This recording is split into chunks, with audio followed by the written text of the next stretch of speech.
friends, welcome. Today we are going to focus on sweet potato. That is going to be our food of the day. So welcome. This is my cooking show. I don't even know what to call it yet. Naming things are the hardest part of anything. So here we are. My name is Sarah and I do this every week, Friday at 9:30. Just to highlight different foods that maybe you don't use a lot or you don't use in different ways and give you some nutritional sort of recipes, whatever. I don't know what I'm saying today. I'm a little bit flustered, I guess. Okay, so the mighty sweet potato. The sweet potato comes in the yam type, like an orange flesh. It comes in a purple. It comes in a white. It comes in a Japanese, which is kind of a mellow yellow kind of a color. But today we're going to be focusing on the yummy type. And so what I've done is I've baked a bunch of yam type sweet potatoes and I've actually scooped them out and mashed them, but this is just an extra one. I made a little too much. So actually what I'll do with this tomorrow is I'll cut this into chunks and I'll fry it in a pan with some coconut oil for breakfast, and it gets nice and caramelized and delicious. So that's what I'll do with the extra. Okay. So we're going to make two different things. Today we're going to make sweet potato and chicken poppers, and then we're going to make sweet potato cookies. So right now I have in here, it's chicken, but it said chicken, but I used turkey because it was cheaper, and you can use either, it's fine. So I have some ground turkey, some shredded sweet potato. Now I made a batch already, and they came out fine, but I probably would shred this with a finer shred next time, just because it doesn't get in there as well. Okay. So in here, I have 2 tablespoons of coconut flour, a tablespoon of onion powder, a tablespoon of garlic powder, 3 green onions chopped, I don't know if you can see those, some salt and some pepper. And so we're going to throw that in here. And now you have this, the onions made it all wet. I didn't even think about that. It's a little stuck in there. So now you have this yummy little gluten-free concoction because you're using the coconut flour, which is what I use for my meatloaf all the time now anyway. I should have put my hair up because it's making me crazy. Okay, so, I'm supposed to put coconut oil in there. Shoot, now I gotta wash my hands and do that. Hold on. The coconut oil is probably to add a little bit of fat content because chicken and turkey are pretty light in their fat content, so at least the ground chicken and turkey is. So anyway, I didn't set a timer for that. Let me do that. Coconut oil, so you can just melt this and it probably would be a lot easier, but I just did it like this and I sort of broke it up as if I was cutting butter into a pastry flour. So, okay, so I just break it up with my hands. It's soft enough right now. It's actually softer than it was when I started because the kitchen's nice and warm. So, yeah, it was a little chilly this morning, so I was going to put on something longer sleeve, but then I was like, I'm going to cook. It's going to get crazy hot, so we're just going to do this. Okay. Now, you can use a cookie scoop to scoop these out, and to be honest, that would be faster probably, but I'm just going to show you the way that the recipe said so that you can see it's really making meatballs more or less. Oh, that coconut oil was much softer, so that really mixed in beautiful. Okay, I like to just get in there with my hands and just kind of really massage it all in there because then you know your ingredients got mixed in pretty well. And you want that coconut flour and coconut oil to mix in so that they can bind and moisturize at the same time. Okay, so you just make your little meatball. You kind of want to squish it a few times because that makes it hold together a little better. And then just plop it on your tray. You can make these as big or as little as you want, honestly. I mean, if you want them really even so that you can serve them at a little get-together, then use the cookie, not cookie scoop, the little scoop. I'll show you in a minute. But use that because then they can all be exactly the same. And you'll know that you're going to get the same amount every time. But I personally don't care about that kind of thing for this. Certain things I like to be even, but for something like this, it's just going to get scarfed right down. So I just put it on there and I make it look nice on the plate, even if it's not all exactly the same. Put a little bit more in that one. So you can see that the sweet potato kind of sticks out a little bit. And so that's why I was saying I would probably next time give it a little bit of a finer shred just so that it really kind of gets in there a little better. But it didn't come out like tasting different. It was fine taste-wise, so it's okay. It was really yummy. I tasted one, but I'll taste another one just so you can see. Okay, so how's everybody doing today? What are your plans for the weekend? I am at another vendor fair tomorrow. Hi, Victoria. I'm at another vendor fair tomorrow, and so I'm excited about that, just to get out there and share with people what I've been up to. And then Sunday, we got to do our adventure challenge. We haven't even picked it yet this week, so I'm curious to see what it's going to end up being. I'm excited. So what is everybody else doing this weekend? Victoria, I'm sure you were off traveling somewhere in your truck with your cute little pups. Yeah, that's pretty, oh, we have to clean the church today, so that's our other thing we're doing today. So anyway, just get these out there. Almost done. Again, you can be super careful with this if you want. I just want to get it done, so I'm not going to really worry about it. Maybe if I was doing like a fancy event, but who does those anymore these days? So you do want to keep them generally the same size, though, so that they cook at the same speed. So that would be one important piece of it. Okay, and I'm very excited to try these sweet potato cookies. The first batch is out of the oven, and I was going to taste it, but I didn't get a chance to, so. Okay, so that was super fast. I made them a little big. So we've been on for like 4 minutes or 5 minutes, and I've already got the first recipe basically done. 2, 4, 6, 8, 10, 12, 14, 16, 18, 19. You're supposed to get about 24, but I made them big, so that makes sense. So let me just wash my hands real quick. Get the chicken off. Just got it all over my handle. A little soap on there. Okay.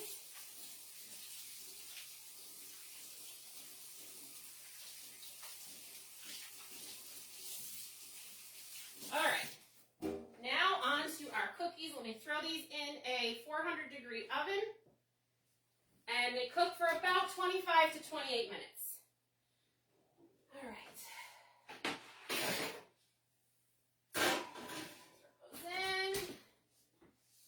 Timer.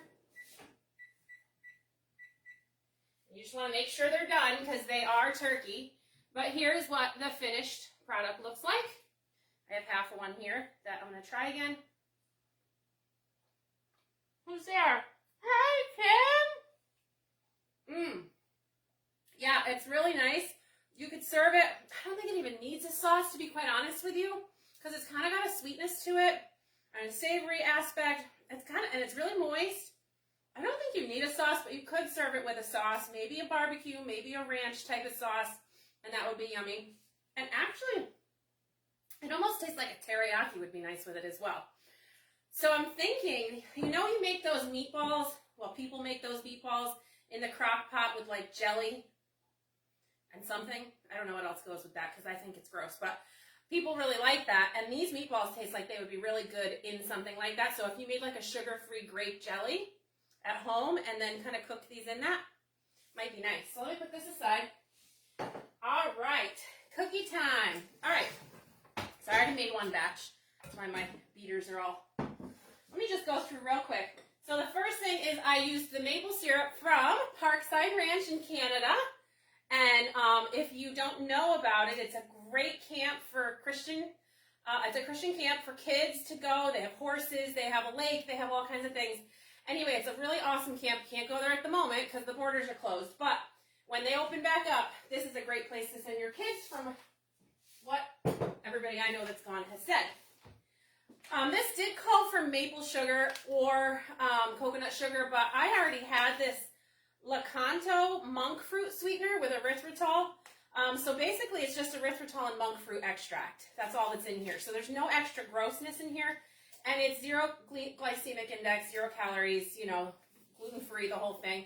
So this is the golden raw cane sugar replacement. So this one's sort of like a turbinado sugar, like a coarse brown sugar. So that's what I used. And I used cassava flour, which I don't usually do well with, but in little bits I can have. But this is another gluten-free. I just happen to have this Pamela's brand that I got in the grocery store, but the one that people tell me is really, really great is Auto. So if you're looking for cassava. And then, of course, my Trim Healthy Mama gelatin is going to be in here. You can't even see, the light is... But anyway, I use the Trim Healthy Mama. Frontier cream of tartar, and then some coconut flour. So, I have this Grain Brain palm shortening, which worked out that I bought a massive container because now I'm using it. It was not the goal to begin with, but here we are. All right, so we're going to do half a cup of palm shortening. I'm using this Pampered Chef tool here that I've had for 19 years. It's the Easy Accent Decorate. No, it's not. That's not what it is. Measure all cup. That's what it is. And you put your stuff that's sticky that you don't really like.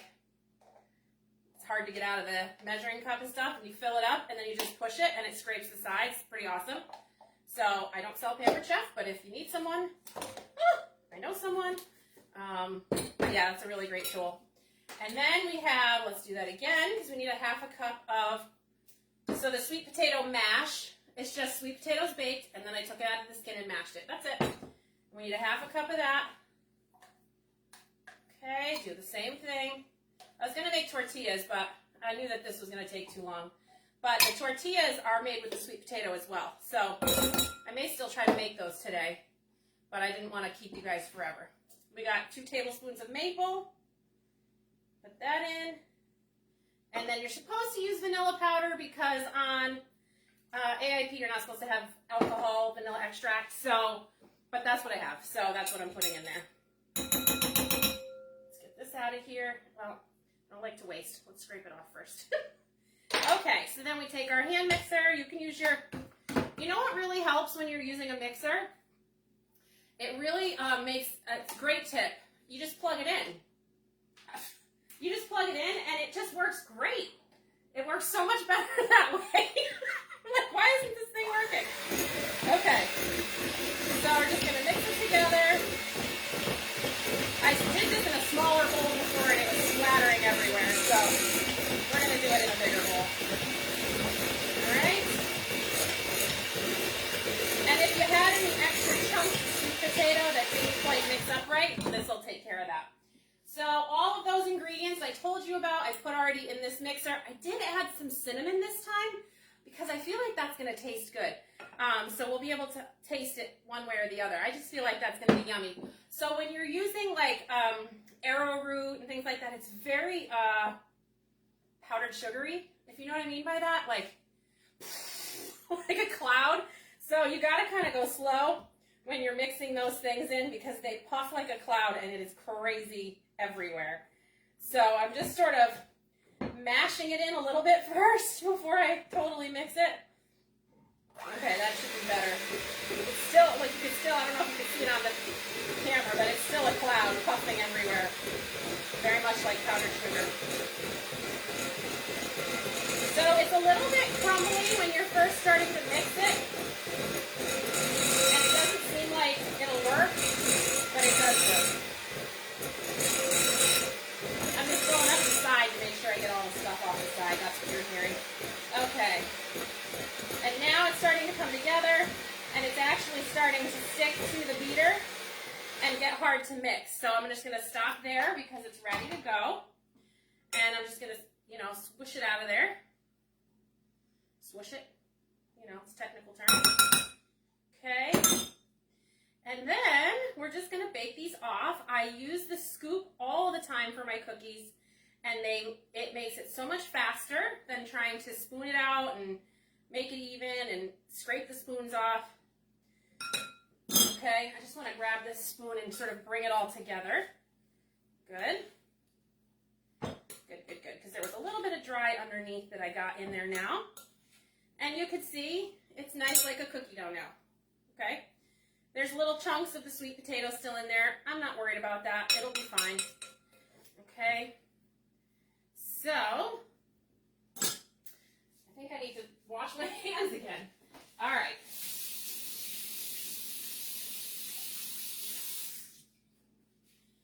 So I'm going to get, timer's up.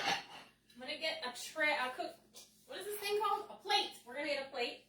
And I'm going to scoop these I wanted to let them cool. I think I'm going to let them cook a little longer next time. They seem a little bit under. I think they'll probably be fine, but I think I'll cook them a little bit longer next time. It's, you know, with these kinds of things, you really kind of have to play with it.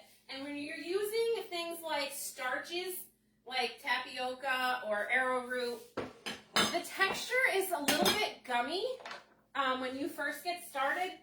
But as it cools, it often gets a better texture. So, like I make garlic knots using the arrowroot, and the day you make them, they're kind of a weird texture. Well, I don't mind the texture because they're kind of like pão de queijo for those who know the Brazilian cheese bread. But some people that's off-putting, and it almost looks like it's raw inside, but it's not. So if you let them sit for a while, they tend to get a little bit of a better texture, a little more palatable for people who that kind of freaks out. Okay, so this is the scoop. And what's nice is you squeeze it. I don't know if you can see that, but the inside has a little thing and it scrapes it off. And so I just grab and plop. And these say they spread a little bit, and they do a little bit, but I was like extra cautious with size before. But now I'm going to go back to how I normally do because they don't spread so much. Okay, so we'll just put these on. I know you can't even see me doing it, sorry. Almost to the visibility section here. I hope the cinnamon adds a really nice flavor because it seems like it should with sweet potato, right? I mean, it seems like it should. Anywho. Okay, so this is all I do, and you don't need to watch me finish this. You get the idea. I can do this after we're done. So let me just get this out of the way. And get this out of the way. Yeah, I can move that with my hands. All right, and then we are going to test one. Let's see what it's like. So it's very soft, and that's what I mean. I think that it probably, and when I pull it, it's sort of, I want to say rubbery, but it's not quite rubbery, and because that's going to make you not want to try it, but let me see. I mean, they're done. So I wonder as they cool if they'll get crunchier, and I'll let you know. Wow, that's good. What does that taste like? It reminds me of something. Wow, that's good. That's a really nice gluten-free, healthy cookie. Whoa. Oh, you know what it's kind of like? I think it's sort of like a really good pancake. Wait, I can't figure it out. Or like a cross between a pancake and a French toast flavor. That's really good. Oh, I'm excited for the cinnamon in there. That is nice. But as you can see, it's sort of a weird texture for a cookie. So, but the bottoms are nice and brown. So I don't know. We'll see. We'll see. But that's what we have for today. We have our chicken sweet potato poppers. Wow, that's a good cookie. I'm so excited because that's super easy. And I often have leftover sweet potato I don't know what to do with. Mash it up and make a quick cookie. So, so good. And here's our cookies. Yum. Okay, I better put these away because the girl's about to eat them all. So anyway, the next thing that I was going to make is you just take this, you add some tapioca, a little bit of coconut flour and salt, and you make tortillas out of it. So I might get to that today. Maybe I'll make more cookies because they're really good. So there you go. Thank you for watching. I'm glad you were here today, and I will be back next week. We are going to focus on buckwheat next week. That is a new ingredient to me, and I'm really kind of enjoying it. So we'll be back to talk about that. Hope you can join me 9:30 next Friday for buckwheat. Bye, guys.